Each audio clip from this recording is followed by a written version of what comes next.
Hoi Rochelle, dankie dat jy gekom het. Ek gaan gou vir jou 'n demonstrasie wys hoe die slaapstudie werk. Ons slaapferry kom in 'n gerieflike klein draagtas. Die hart van die slaapaanpassingsproses is die slaapferry module self.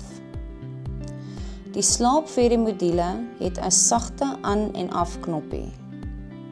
Om die opname te begin, druk en hou vir 3 sekondes.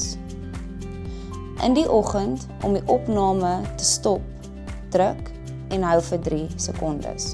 Volgende het ons die vingerpuls oksimeter. Hierdie meter verbind aan jou vinger. Die ander kant van die kabel word in die slaapferry module geplaas.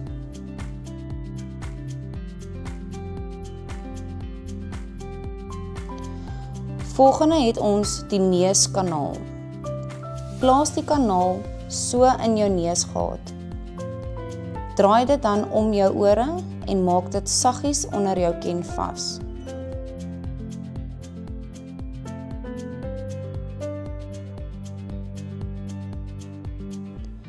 Daar is 2 bande. Een band pas om die bors en die ander om die maag. Die eerste band klip vas aan die agterkant van die slaapferry deur die band so in te klip en in te skuif. Installeer dan die slaapmodule deur dit so vas te maak en die band aan jou rug vas te maak.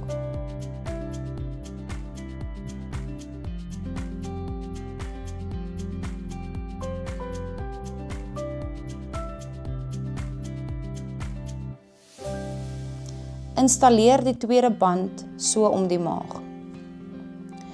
Plaas die liggaamsbewegingssensor soos volg in die tweede band. Daar is 'n klein sakkie op die tweede bandjie waarin jy die sensor moet insteek. Installeer die ander kant van die kabel in die slaapmodule.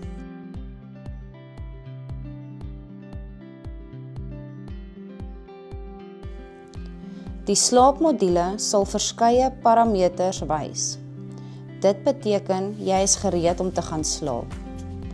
Gaan nou slaap en laat die slaapferry sy monitoring doen.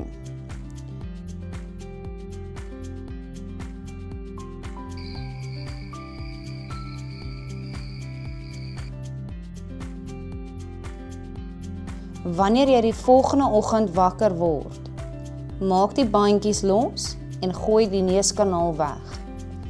Bære alles anders in die sakkie en stuur dit terug na jou naaste oxygentak of voorskrywende dokter.